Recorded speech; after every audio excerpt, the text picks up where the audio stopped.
Hey guys, welcome to the new Belgrade vlog. We just had a very late Sunday breakfast in the Dorchel store.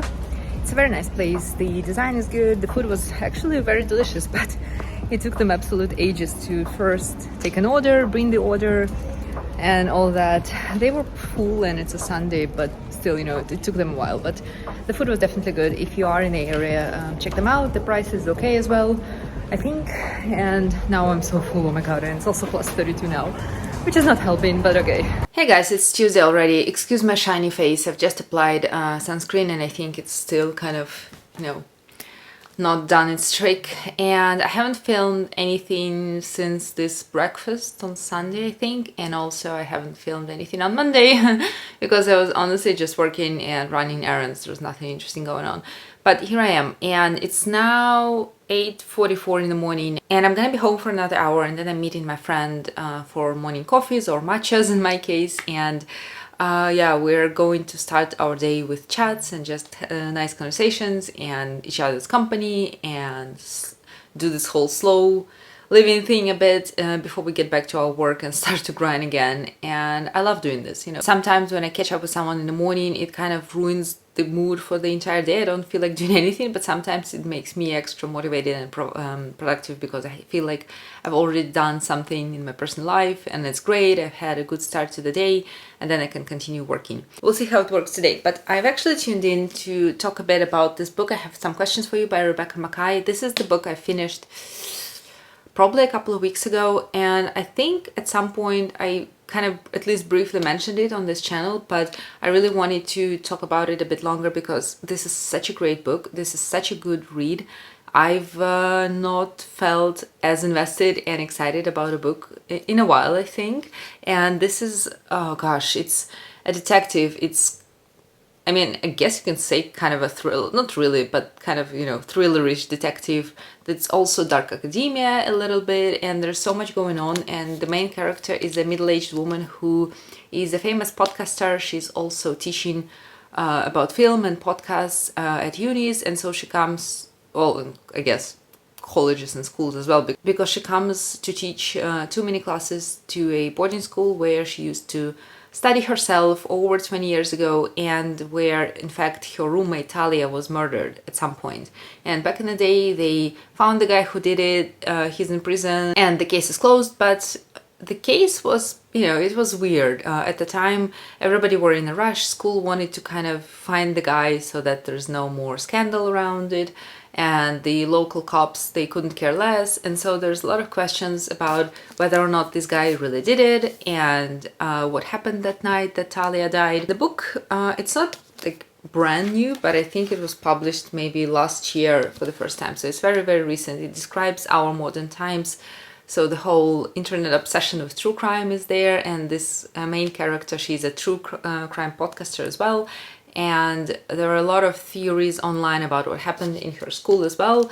And of course, when what's the name of our character? I kind of forgot her name. But when she comes back, she kind of is again drowning in all of this drama, in all of the events of the past, and she's kind of starting to dig again, sometimes directly herself, sometimes through the hands of her students. She starts to kind of do the detective's work again, right? To kind of try to find what actually happened. And the way the book is structured, I think, is kind of, well, it's not genius, but it's very entertaining, it's very engaging, it's not extremely high-paced, but at the same time it's not a slow read. It's not kind of putting you to sleep. You're on the edge all the time, wanting to find out what happens next.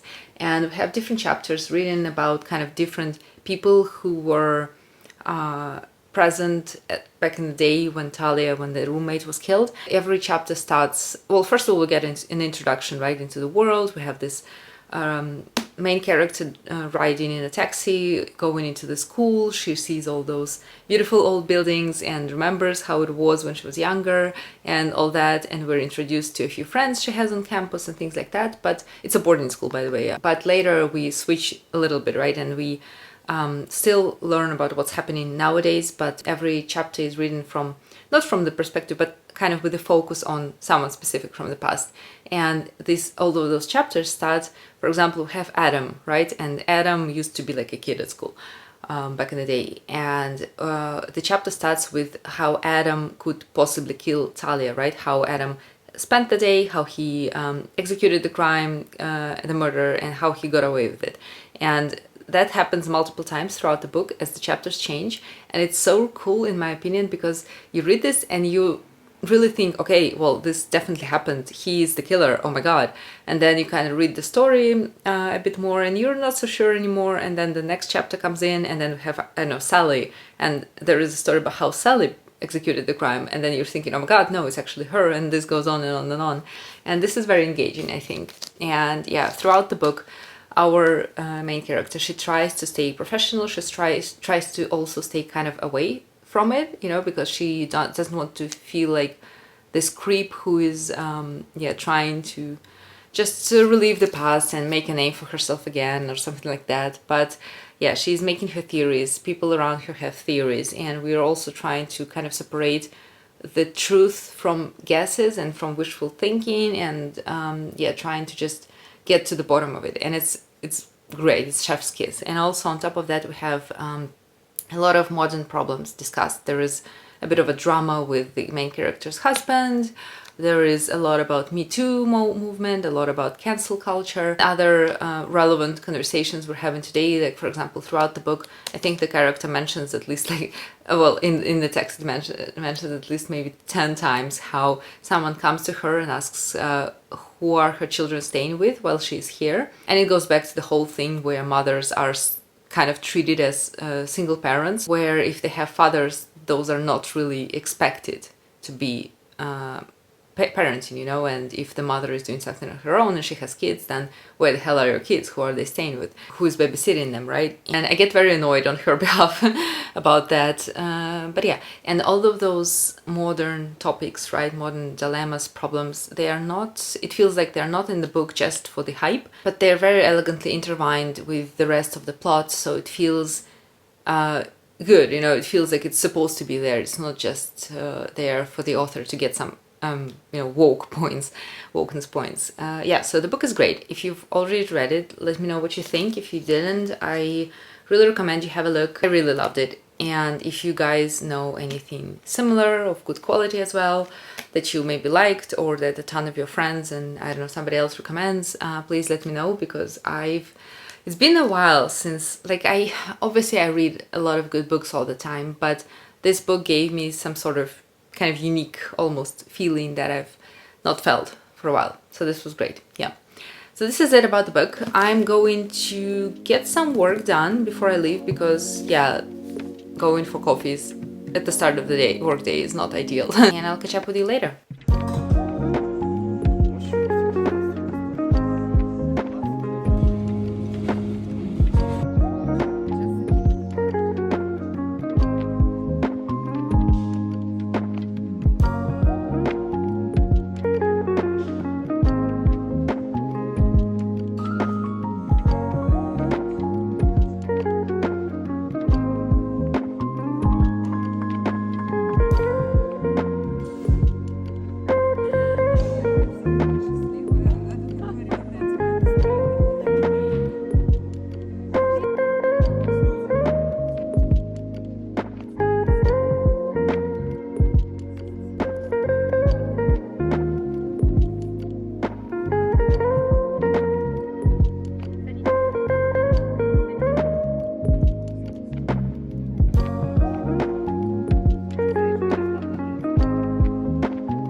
Hey, it's Friday morning. It's maybe 15-16 degrees. I'm wearing a sweater.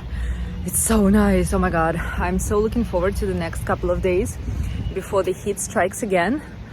Oh, you can't even imagine. I don't know. I was not meant to live in the hot climate, but yeah, now it's really good. I'm just walking Cookie, and this week honestly flew by so quickly. I have no idea what I've done, probably nothing, because really I can't even remember. And yeah, I think next week is going to be plus 37, which is also when my parents arrive, so they're going to struggle, I think, with the contrast in temperatures, but it's going to be hopefully still bearable and livable. I am going to make the most out of the somewhat chillier day, in quotes, and just walk a little bit more, enjoy the city more, and then I'm gonna lock myself under the aircon, I think, for 3 months.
There's a lot going on in Belgrade today. There's Red Cross everywhere.